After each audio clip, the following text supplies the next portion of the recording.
वइज़ क़ाला मूसा लिफ़ताहु ला अब्रहु हत्ता अब्लुग़ मजमअल बहरैनि औ अमज़ी हुक़बा। और वो वाक़या भी याद करें जब मूसा अलैहिस्सलाम ने अपने खादिम से कहा, मैं तो चलता ही जाऊँगा यहाँ तक कि 2 दरियाओं के संगम पर ना पहुँच जाऊँ, या फिर मैं मुद्दतों चलता ही रहूँगा।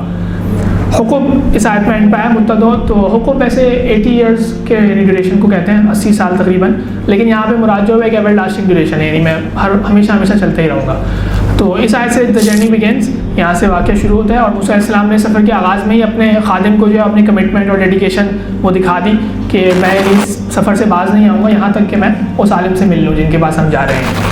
और लिफ़ताहु इस आयत में आया, तो फ़ताह जो है वो यंग मैन को कहते हैं। और ये इस सूरत की आप देखेंगे रिकरिंग थीम है, बार बार रिपीट हो रही है थीम। पहले भी जो है वो नौजवानों का जिक्र था अस्हाबुल कहफ का, और अब भी जो है वो दोबारा से नौजवान का जिक्र किया गया। ये मूसा अलैहिस्सलाम के खादिम थे और इनका नाम था यूशा बिन नून। और यूशा जो है वो ये भी अल्लाह ताला के नबी हैं, मूसा अलैहिस्सलाम की वफ़ात के बाद ये भी नबी बने अलैहिस्सलाम। और इन्हीं की जो है वो लीडरशिप में बनी इसराइल ने फिर फ़लस्तीन को फ़तह किया था, बाद में पैलेस्टाइन को, और फिर अपनी हुकूमत जो है वो कायम की थी। मूसा अलैहिस्सलाम की ज़िंदगी में हुकूमत कायम नहीं हुई थी बनी इसराइल की।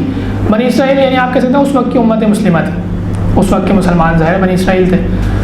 तो जो वक्त के नबी में ईमान लाए वही मुसलमान होता है। उस वक्त मोहम्मद रसूलुल्लाह सल्लल्लाहु अलैहि वसल्लम तो नहीं आए थे। तो यानी ये जो है उनके ख़ास शागिर्द थे यूशा बिन नून। और सफ़र में भी इसलिए आपने इन्हीं को अपनी कंपनी के लिए चुना।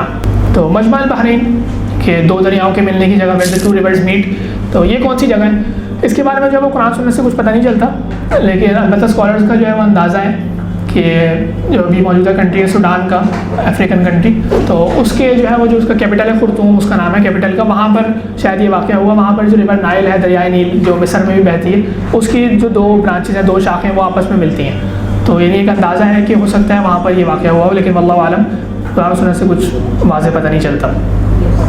इस आयत से जो लेसन है मेन हमारे लिए वो ये कि इल्म सीखने में जो है वो मुस्तकिल मिजाजी और डिटर्मिनेशन बहुत ज़रूरी है, फोकस करना। जैसे मूसा अलैहिस्सलाम ने कहा कि मैं भरपूर जो है वो सिर्फ इसी चीज़ पर फोकस करूँगा अभी। और दूसरा ये कि अपने इरादे जो है, अपनी फ्यूचर प्लानिंग्स, वो सिर्फ हमेशा अच्छे और सिंसियर लोगों के साथ शेयर की जाए। यानी जैसे उन्होंने सिर्फ अपने पूरी कौम को नहीं बता दिया कि क्या करना है क्या नहीं, सिर्फ अपने जो मुखलिस साथी थे यूशा उनको बताया। जैसे आपने मसलन कैरियर चूज़ करना है अपना, या जो आपके आगे फ्यूचर प्लान्स हैं कोई किसी चीज़ से मुताल्लिक, तो आप सिर्फ उनसे ही शेयर करें जो आपके वाक़ईतन मुखलिस हों, क्योंकि फिर हसद का और नज़र लगने का इस चीज़ का भी डर होता है।